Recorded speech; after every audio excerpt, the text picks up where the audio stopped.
जय हिंद दोस्तों। आइए आज की क्लास को स्टार्ट करते हैं। आज का हमारे टॉपिक है संज्ञा। तो आज हम व्याकरण की कुछ महत्वपूर्ण संज्ञाओं के बारे में पढ़ेंगे। तो सबसे पहले हम वृद्धि संज्ञा के बारे में पढ़ेंगे। वृद्धि संज्ञा का सूत्र क्या होता है? वृद्धिरादैच। वृद्धिरादैच आदैच परे वृद्धि एकादेशः स्यात्। मतलब क्या है कि संस्कृत में आ, ऐ, औ इन्हीं तीन वर्णों की आपकी वृद्धि संज्ञा होती है। अर्थात केवल तीन ही वृद्धि संज्ञक वर्ड ग्रामर में हैं। आत, आत का मतलब आ हो जाता है यहाँ पे। ऐच में आपके ऐ और औ आ जाते हैं। उदाहरण की सहायता से समझ लेते हैं। जैसे एक वर्ड है आपका त्यागः। त्यागः, त्यागः में आपका आ वर्ड आ जाएगा। इसके बाद एक वर्ड देख लेते हैं, जैसे सदैव। सदैव, सदैव में आपका अय। इसके बाद औ का एक उदाहरण देख लेते हैं, जैसे है महौषधि। महौषधि, महौषधि में आपका अ वर्ड आ जाता है। इन तीनों की आपकी वृद्धि संज्ञा हो जाती है यहाँ पे। और ये तीनों ये आपके वृद्धि वर्ड हैं, वृद्धि संज्ञक वर्ड इनको कहा गया है। तो चलिए नेक्स्ट संज्ञा पढ़ते हैं, आपकी गुण संज्ञा।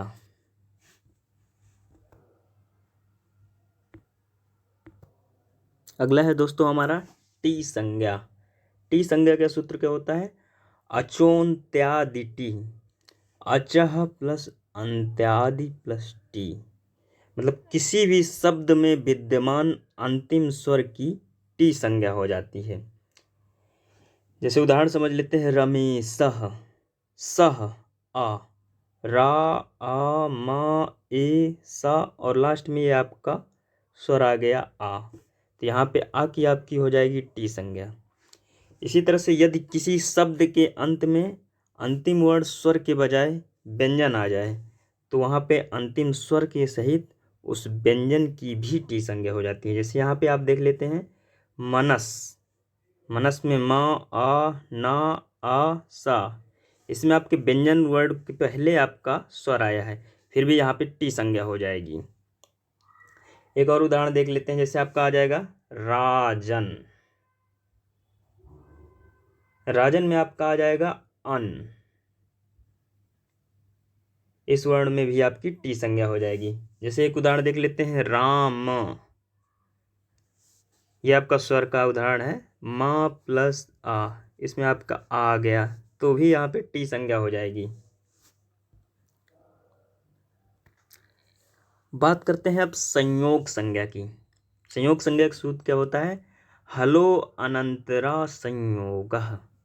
मतलब हल प्लस अनंतरा प्लस संयोगः। व्यंजन मतलब जब दो व्यंजनों के बीच में कोई भी स्वर ना हो, जब दो व्यंजनों के बीच में कोई भी स्वर ना हो तो परस्पर दोनों व्यंजनों की आपकी संयोग संज्ञा हो जाती है। उदाहरण जैसे समझ लेते हैं इसका, उज्ज्वल, प्रज्वल, महत्व, पुष्प, अग्नि, बुद्धि, राष्ट्र, ये सब आपके संयोग संज्ञा के उदाहरण हैं। जैसे एक उदाहरण समझ लेते हैं, जैसे आप उज्ज्वल देख रहे हैं, उद धन ज्वल, इसका आपका महत्व मा आ हा आ ता वा, व्यंजन मतलब यहाँ पे संयोग हो गया आपका।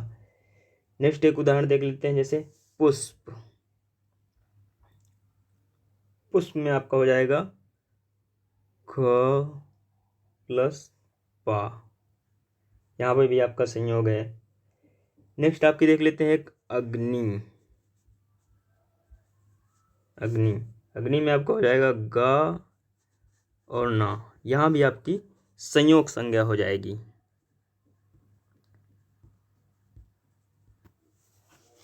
अगली हमारी संज्ञा है दोस्तों सवर्ण संज्ञा। सवर्ण संज्ञा का सूत्र क्या होता है?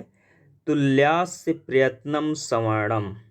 इसका मतलब क्या है कि जब दो वर्णों का परस्पर उच्चारण स्थान या प्रयत्न बराबर होता है तो वे वर्ण परस्पर सवर्णी होते हैं। जैसे आ का, ख, ग, घ, ग, हा, विसर्ग, ये सब आपके कंठवर्णी वर्ण हैं। जैसे कंठ का सूत्र आपका उच्चारण स्थान क्या था, अकुह विसर्जनीयानाम कंठः, उच्चारण स्थान में हम आपको ये बताए थे। इसका मतलब क्या है कि प्रत्येक वर्ग का पहला, तीसरा, पांचवा वर्ण और या वा रा ला ये भी परस्पर सवर्णी होते हैं, क्योंकि इनका प्रयत्न अल्प प्राण होता है। एक उदाहरण की दृष्टि से समझ लेते हैं इसको। जैसे उदाहरण है आपका रमापि, रमाधन अपि, ये आपका हो जाएगा रमापि। दूसरा देख लेते हैं मुनिधन ईसह, ये आपका हो जाएगा मुनीसह। भानुधन उदयः, भानुदयः।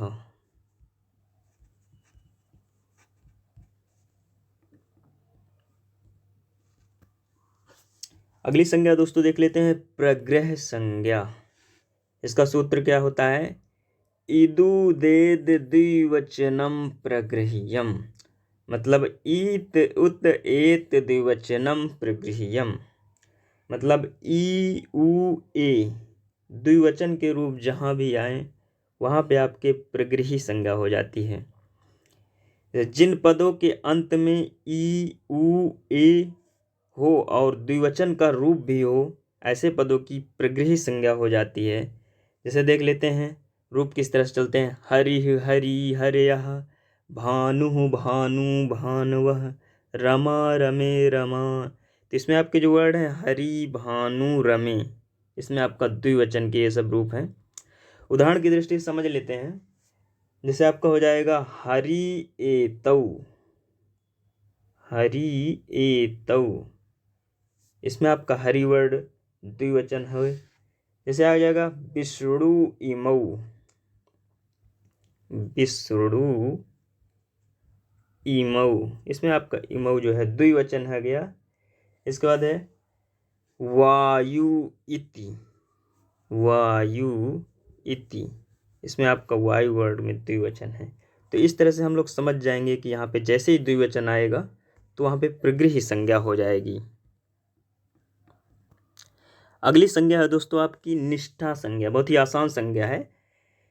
अक्त अक्तवत निष्ठायाम, मतलब ये संज्ञा जो है अक्त और अक्तवत प्रत्यय की निष्ठा संज्ञा हो जाती है। जहाँ भी आपको अक्त और अक्तवत प्रत्यय दिखे वहाँ आपकी निष्ठा संज्ञा हो जाती है। जैसे है गम प्लस अक्त, देखिए वहाँ पे अक्त प्रत्यय आ गया तो यहाँ पे आपका गता हो गया। जैसे पठ प्लस अक्त पठितः, हस प्लस अक्त हसितः, इन तीनों में आपकी निष्ठा संज्ञा हो जाएगी। ऐसे ही अक्तवत का उदाहरण देख लेते हैं। पठ प्लस अक्तवत पठितवान, क्री प्लस अक्तवत कृतवान। और जैसे और देख लेते हैं हम, जैसे भुक्तः, एक वर्ड है भुक्तः, इसमें भी आपका अक्त प्रत्यय है, यहाँ पे भी आपकी निष्ठा संज्ञा हो जाएगी। एक उदाहरण जैसे देख लेते हैं भुक्तवान,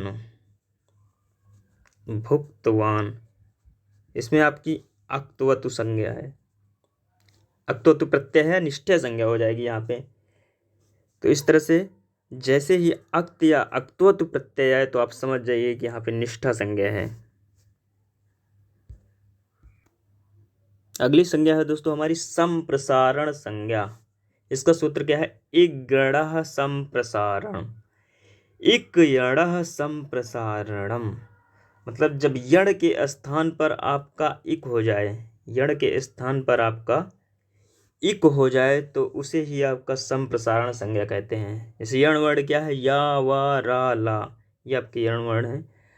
जब या के स्थान पर ई हो जाए, वा के स्थान पर उ हो जाए, रा के स्थान पर ऋषि हो जाए, ला के स्थान पर री हो जाए, तो यहाँ पे आपकी संप्रसारण संज्ञा हो जाएगी। उदाहरण की सहायता से समझ लेते हैं। जैसे एक उदाहरण है आपका यज प्लस अक्त, यज प्लस अक्त, तो यहाँ पे आपको हो जाएगा ये इष्टः, यहाँ पे आपकी हो जाएगी संप्रसारण संज्ञा। एक और उदाहरण देख लेते हैं, जैसे वप प्लस अक्त, यहाँ पे जो आपका वर्ड बनेगा वहाँ पे हो जाएगी उपतः, उपता में भी आपकी संप्रसारण संज्ञा हो जाएगी। अगली संज्ञा है दोस्तों हमारी उपधा संज्ञा। इसका सूत्र क्या है? अलो अंत्यात पूर्वस्य। अलह अंत्यात पूर्वस्य। अलह मतलब स्वर व्यंजन आगे, अंत्यात मतलब अंतिम होता है। इसका कहने का मतलब क्या है कि अंतिम वर्ण से पूर्व में रहने वाले वर्ण की हमेशा आपकी उपधा संज्ञा हो जाती है। यदि किसी भी शब्द के अंत में स्वर या व्यंजन विद्यमान हो तो उस अंतिम स्वर के पूर्व वर्ण की उपधा संज्ञा हो जाती है। जैसे राम, माँ, आ, यहाँ पे आ गया, लास्ट में स्वर आ गया, इसके पहले व्यंजन है, तो यहाँ पे आपकी उपधा संज्ञा हो जाएगी। इसे है रामस, इसमें आपका बड़ा आ गया, यहाँ पे भी आपकी उपधा संज्ञा हो जाएगी। इसी प्रकार देख लेते हैं, एक वर्ड है जैसे गम। गम में अंतिम वर्ड मकार है, गम। इसमें अंतिम वर्ड आपका मकार के पूर्व आकार की आपकी उपधा संज्ञा हो जाएगी। अंतिम वर्ण स्वर या व्यंजन दोनों हो सकता है। अंतिम वर्ण आपका स्वर भी हो सकता है, व्यंजन भी हो सकता है। जैसे यहाँ पे देखिए, आया है एक स्वर है और यहाँ पे सा है, ये व्यंजन है। तो अंतिम वर्ण आपका कोई भी हो सकता है, स्वर या व्यंजन, लेकिन अंतिम से एक पहले वर्ण की हमेशा उपधा संज्ञा होती है। वह वर्ण भी स्वर हो सकता है या व्यंजन हो सकता है। अगली संज्ञा है दोस्तों हमारी अनुनासिक संज्ञा। इसका सूत्र क्या होता है? मुख नासिका वचनो अनुनासिका। मतलब मुख और नासिका से जो वर्ण का उच्चारण होता है वहाँ पे आपका अनुनासिक संज्ञा हो जाती है। जैसे ञ, म, ग, ड़, न। उदाहरण के तौर पे देख लेते हैं, जैसे सांप, चाप, कांप।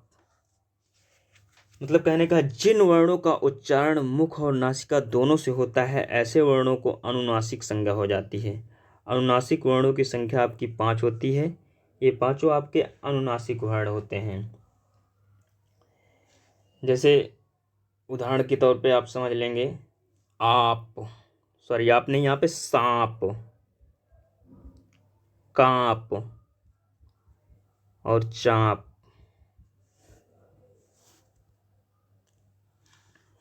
एक नोट है, समझ लीजिएगा।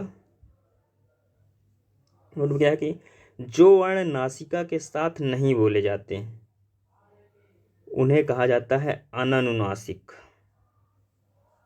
अननुनासिक, या इसी को कह देते हैं निरनुनासिक। जैसे क्या है, का, खा, गा आदि, ये सब मतलब नाक की सहायता से नहीं बोले जाते हैं, इसलिए इनको अनुनासिक बोले जाते हैं। जो मुख और नासिका की सहायता से बोले जाते हैं उनको आपको अनुनासिक कहते हैं। तो दोस्तों यहाँ से आपका संज्ञा का टॉपिक खत्म होता है। थोड़ा सा हम हिंट के तौर पे संस्कृत के उपसर्ग जान लेते हैं। आगे हम अगली क्लासों में उपसर्ग के बारे में विस्तार से पढ़ेंगे। तो संस्कृत में आपके 22 उपसर्ग होते हैं।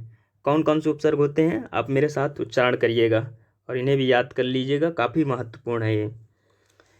प्र, परा, अप, सम, अनु, औ, निस, निर, दुस, दुर, वि, आंग, नी, अधि, अभि, प्रति, परि, उप, सु, उत, अपि, अति। तो इस तरह से आपके 22 उपसर्ग हैं। संस्कृत में आपके 22 उपसर्ग होते हैं। दोस्तों हमने पिछली क्लास में माहेश्वर सूत्र पढ़ा था, जिससे हम लोग प्रत्याहार निकालने में बहुत आसानी होती है। तो इसलिए इन सूत्रों को रट लीजिए। आइए मेरे साथ एक बार रिवीजन करिएगा। आई, ओड, रिलिक, ए, ओंग, ए, औच, है, वरट, लड़, अमंगड़, नम, झवई, गड़, धस, जब, गड़, दस, खप, छटत, चटतो, कपय, सर, सर, हल। ये 14 सूत्र हैं। आप इनको बिल्कुल रट लीजिएगा। जैसे ही आप रट लेंगे तो प्रत्याहार निकालने में और बहुत जगह ये इम्पॉर्टेंट होता है। आपका माहेश्वर सूत्र हर जगह काम आएगा और आगे संस्कृत पढ़ने में बहुत आसान लगेगी। तो इसलिए इन सूत्रों को बिल्कुल रट लीजिएगा। एक बार दोस्तों इन उच्चारण स्थान वाले सूत्रों का भी रिवीजन कर लेते हैं। जैसे अकुह विसर्जनीयानाम कंठः, इचुयशानां तालु ऋतुरसाणां मूर्धा ऋतुलसानां दन्तः उपुपद्मानीयानाम् ओष्ठौ अमङ्गर्णानां नासिका च एदैतु कण्ठतालु ओदौतो कण्ठोष्ठं वकारस्य दन्तोष्ठं जिह्वामूलीयस्य जिह्वामूलम् अनुस्वारस्य नासिका। दोस्तों आप इन सूत्रों को भी रट लेंगे, इससे आपका उच्चारण स्थान बहुत आसानी से निकल आएगा। जैसे कु चू टू तू पू, तो ऐसे ही आपका कंठ, तालव्य, मूर्धन्य, दंत, ओष्ठ ऐसे उच्चारण स्थान निकाल लेंगे।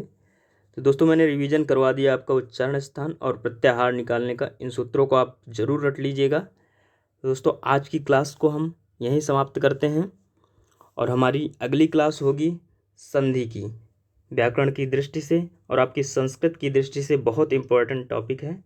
तो कल की क्लास में हम लोग संधि स्टार्ट करेंगे।